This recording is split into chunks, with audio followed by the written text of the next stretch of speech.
Pozdravujem vás, milí Košičania. Dnes som sa v novinách dočítal bombastickú správu, a teda, že poslanci za Hlas SD, pán Sitkár a pán Šimko prišli teda konečne po roku so svojím návrhom, ako teda usporiadať mestské časti a koľko ich má byť v budúcnosti, a tento svoj návrh na zmenu zákona predložili v podateľni Národnej rady.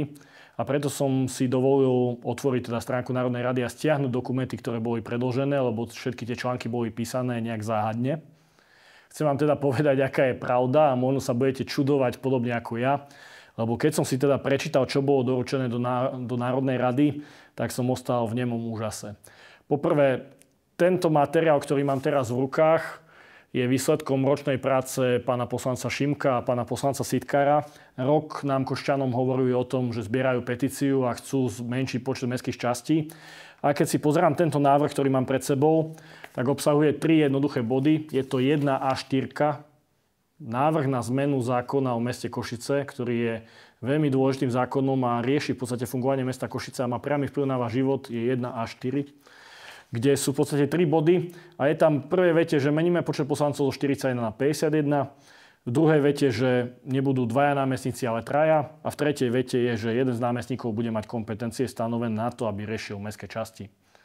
Tak ja sa pýtam, že toto je teda zmena zákona o meste Košice a riešenie pre mestských častí do budúcnosti. Za mňa jedno veľké sklamanie, hlavne po tom, čo páni rok hovorili o tom, že to budú riešiť. A najmä aj z toho dôvodu, že sa im to podarilo doručiť napríklad na druhý krát, ako som sa dozvedel. Prvýkrát to doručili do podateľnej ráno s tým, že im to bolo vrátené, že ich návrh nespĺňal legislatívne požiadavky na to, aby bol vôbec zaradený na rokovanie do Národnej rady. Mňa veľmi mrzí, lebo my s mojím hnutím a s mojou košickou stranou a takisto s košickým klubom sme boli jediní, ktorí stali naozaj záležať, vypracovali analýzy, vypracovali reálny návrh na základe platného zákona a legislatívy a predložili ho do mestského zastupiteľstva. Tam všetci hľadali dôvody, ako to nepodporiť, hovorili, že je to nedopracované a teraz nám stačí 1A4 na to, aby sme menili zákon o meste Košice. A napriek tomu, že celý čas hovoríme o tom, že ideme riešiť počet mestských častí, tak v tomto návrhu zákona nie je ani zmienka o tom, ako to má vyzerať. A hlavne tie najdôležitejšie veci, aké budú kompetencie, aké bude financovanie a aké budú procesy, ako to bude fungovať. Za mňa jedno veľké sklamanie, takto to asi vyzerá v našom štáte celkovo, ak toto má byť legislatívny proces. A ja vás prosím, overujte si fakty, ktoré čítate v médiách, lebo veľakrát to je len lacné PR a v skutočnosti je to úplne ináč.